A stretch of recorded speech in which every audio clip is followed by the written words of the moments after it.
Topic is shaping process for polymer matrix composites. So the shaping process for polymer matrix composites are involving the starting materials for PMC. So which is polymer matrix composites? So open mold processes, closed mold processes, filament winding, filtration process, other PMC shaping process, or the polymer matrix composites shaping process. So next is the overview of polymer matrix composites technology. So, what is polymer matrix composite? So, it is a composite material consisting of a polymer embedded with a reinforcing paste such as the fibers in the powder. So, this is the importance of polymer matrix composites as the process derived from the growing use of this class of materials, especially the fiber reinforced polymers of the FRP. So what is the FRP composite? So can be designed with very high strength to weight and modulus to weight ratios. So this feature make them the attractive in aircraft, cars, trucks, boats, and sports and equipment. So, muna ang gamiton nila sa which is the trucks, the boats, and the other sports equipment. So next is the PM, PMC shaping process. So many PMC shaping processes are slow and labor intensive. So in general, techniques for shaping composites are less efficient than the other materials. So, nga naman, so why? Because composites are more complex than other materials, so consisting of two or more paces. So, for FRPS, so there is the need to orient the reinforcing pace. So, many new composites fabrication process in last 7 years, which is the SRMIP and the VARTM automated open molding, etc. So the categories of FRP shape processes is open mold processes. So some of the original FR manual process of laying resins to the fiber into form. So number two is the closed mold processes. So this is much the same as the used to plastic molding. So next is the filament winding, which is the continuous filaments are dipped into liquid resin and wrapped around the rotating mandrel, producing a ragged, hollow, cylindrical shape. So filtration, it is a similar to extrusion, only adapted to filtration. So it is also similar to extrusion, only adapted to include continuous fiber reinforcement. So the other operations not the previous categories. So this is the this is the diagram of the classification of FRP processes. So this is the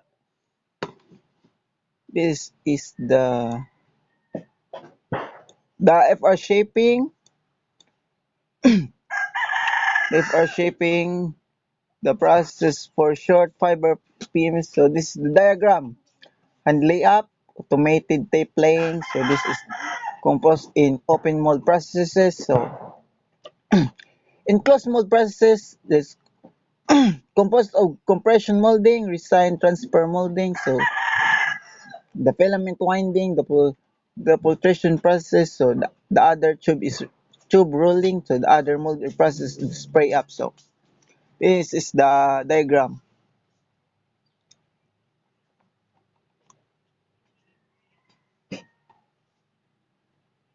So next is the polymer matrix. So thermos thermosetting. So which is the TS. The polymers are the most common matrix materials. So the principal TS polymers are there are two, which is the phenolics. So phenolics and the polyester and exposes. So what is phenolics?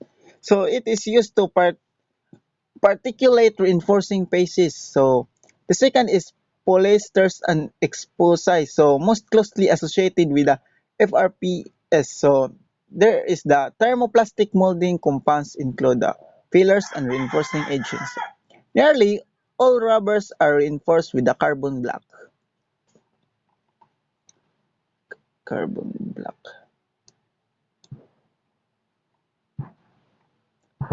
So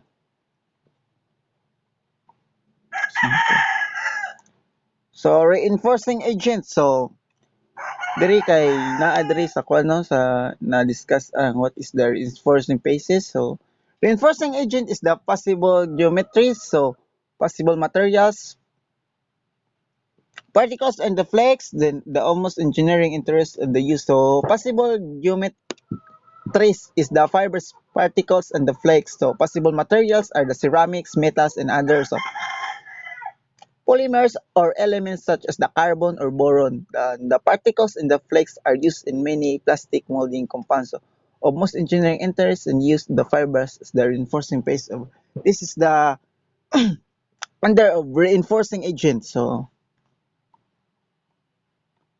next is the fiber as the reinforcing base. So here is the reinforcing agent and these are the reinforcing base. So what's then in common in the reinforcing peso, the common fiber materials, which is glass, carbon, and the Kevlar polymer. So, in some fabrication processes, the filaments are continuous, while in other, they are chopped into short lengths. So, in continuous form, individual filaments are usually available as the rovings collections of untwisted continuous strands, convenient from the handling, and by contrast, a yarn is a twisted collection of the filaments.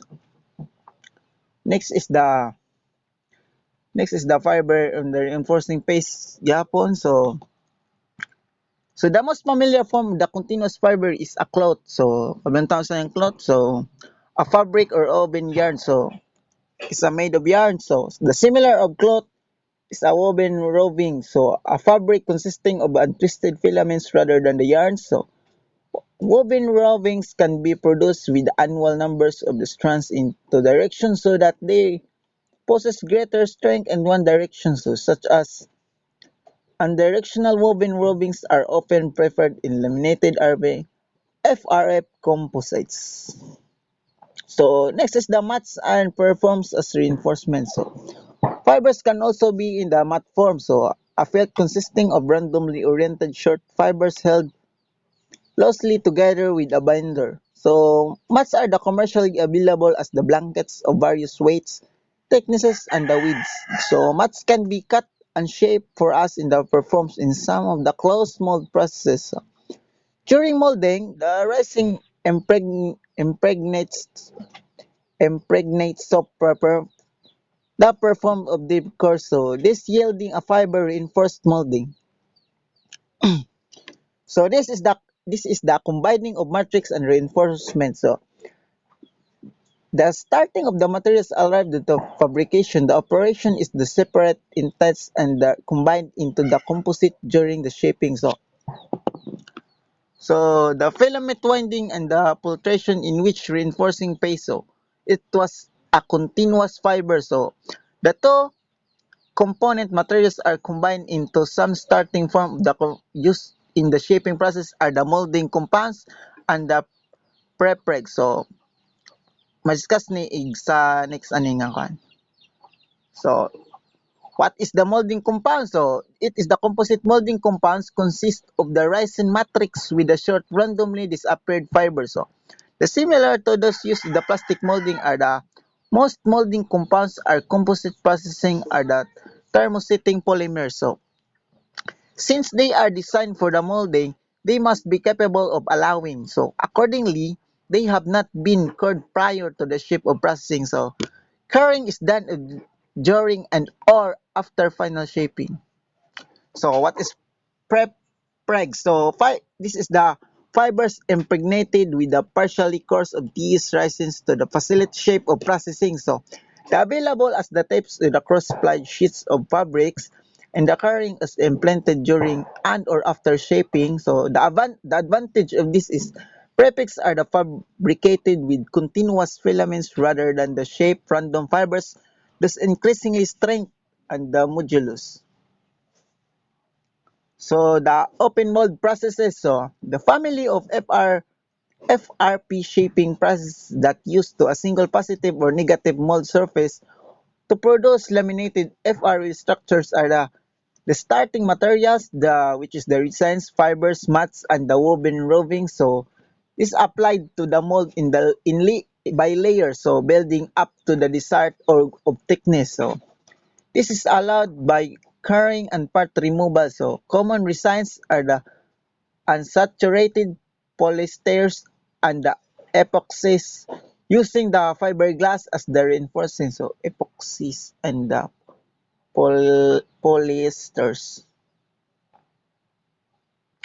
So the open mold or the FRA process are there are four. So which is the hand layup, the spray up, so the bagging, so which is uses to hand layup or uses atmospheric pressure to combat laminate. So number four is automated tape laying machine. So the difference are in the methods or applying. So this is ang naka-difference ng ani kay ang pag-apply sa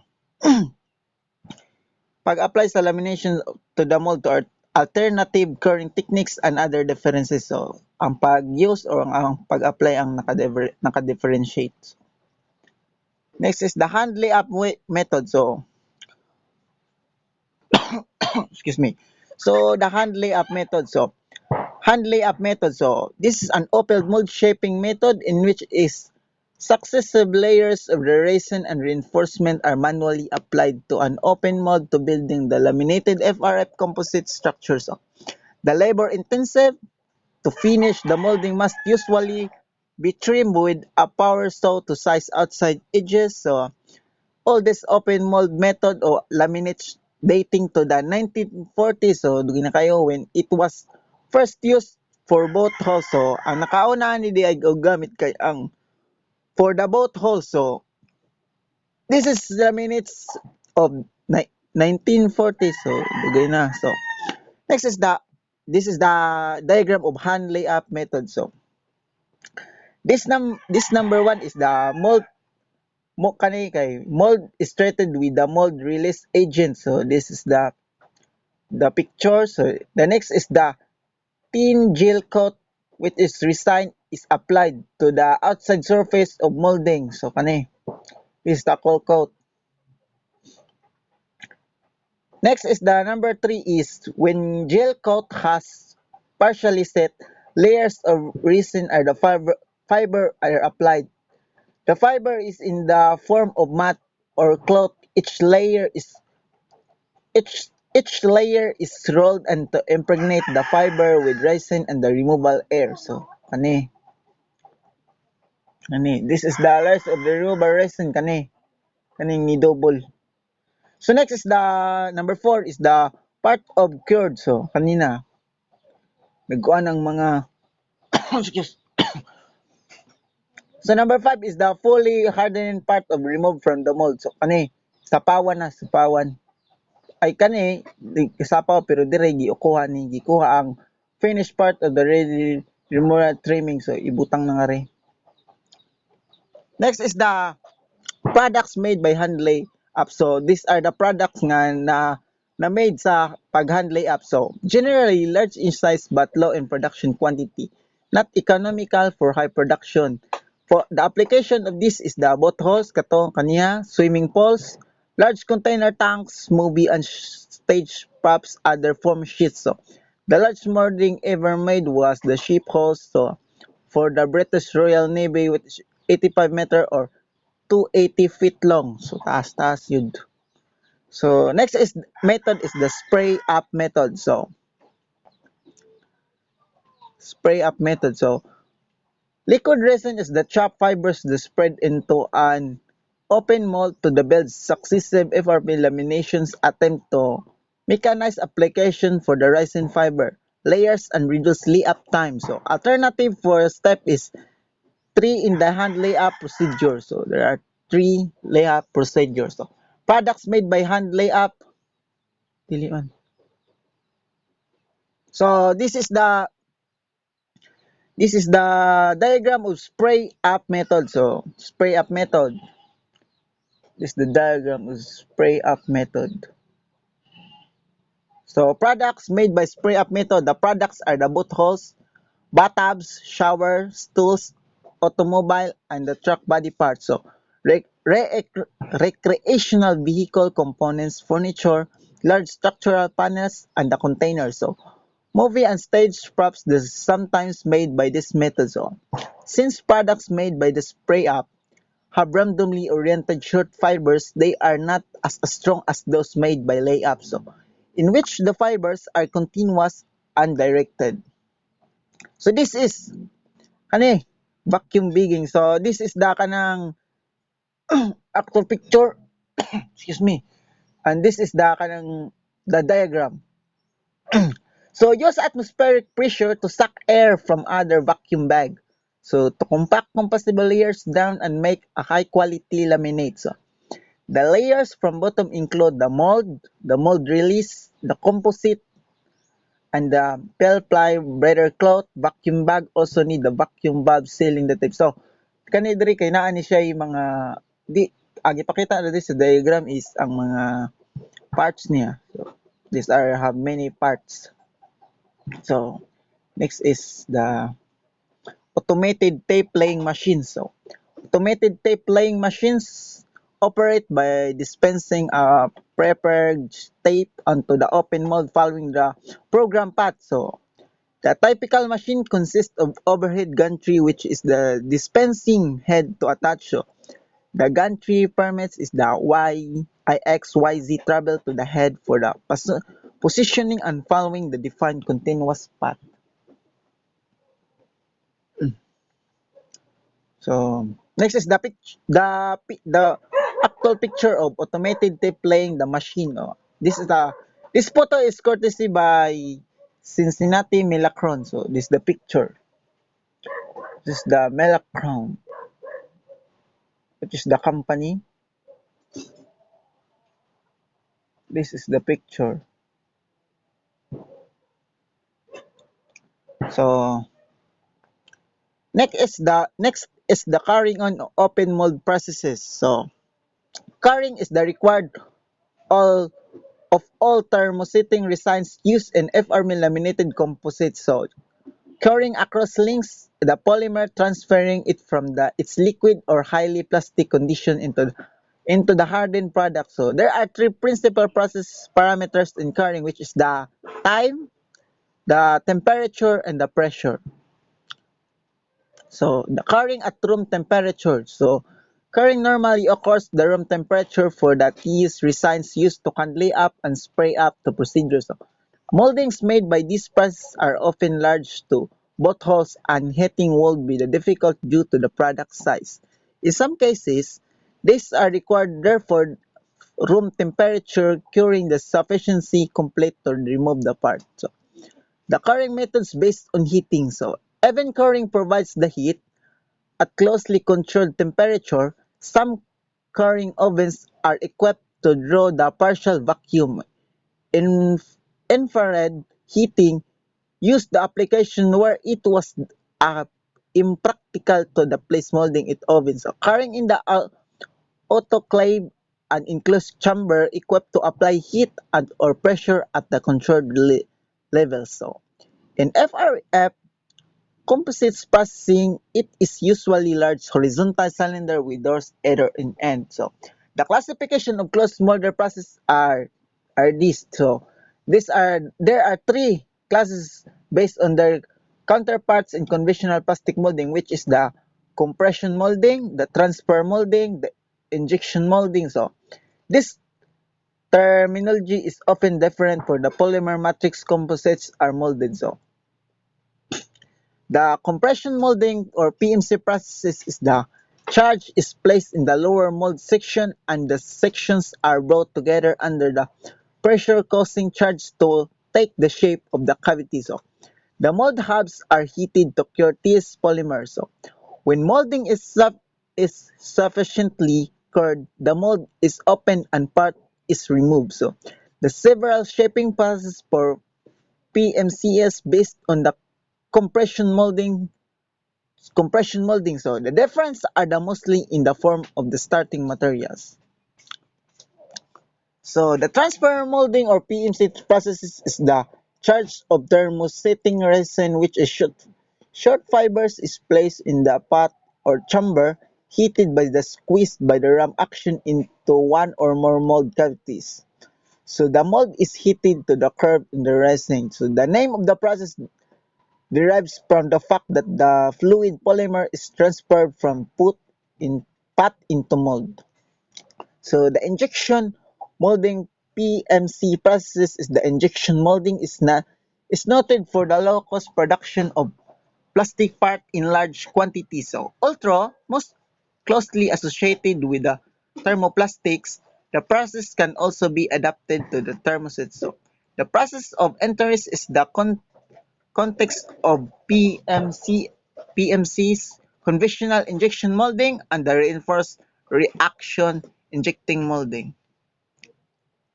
So the conventional injection molding is the use for both TP and TS type of FRPs. So virtually all TPs can be reinforced with fiber. So sharp fiber must be used. So continuous fibers will be reduced by the action of the rotating screw in the barrel. So during the injection into the mold cavity, fibers tend to become the aligned as they pass to the nozzle. So part designers can be sometimes exploit this feature to the optimize directional properties in the part. Also, this is the reinforced reaction injection of molding. So reaction injection molding, which is the RIM, and the reinforced reaction injection molding, which is the RRIM. RRIM. So what is the reaction injection molding? What is the reaction injection molding? So this is the two reactive integrated are mixed in the injected into the occur due to chemical reaction. While is the reinforced reaction injection molding is the similar to RAM but includes reinforcing fibers, typically the glass, the fibers in or the mixture. So the advantage of this is the similar to RAM though, so not heat energy required lower cost mold. So with the added benefit of fiber reinforcement, the products of this is the auto body, the truck cab, the application is this is for bumpers, fenders, and other body parts. So next is the filament winding. So resin impregnated continuous fibers are wrapped around the rotating mandrel that has the internal shape of the desired FR product of the resin. In this cord of the mandrel removed. So the rovings are pulled through the resin path immediately, therefore being wound to helical pattern onto the mandrels. The operation is repeated for the conditional layers, each having the crisscross pattern with the freebies until the desired path thickness has been obtained. So, papagaon jud maayo. So this is the diagram for the filament winding. This is the diagram.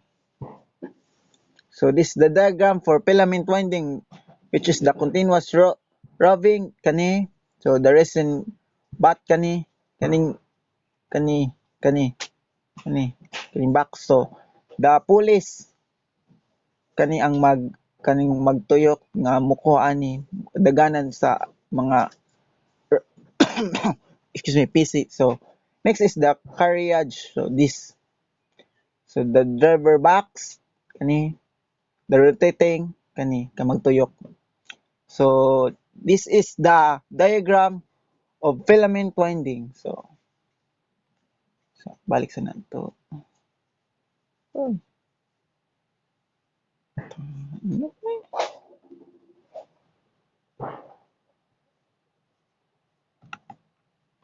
So these are all our topics, and thank you.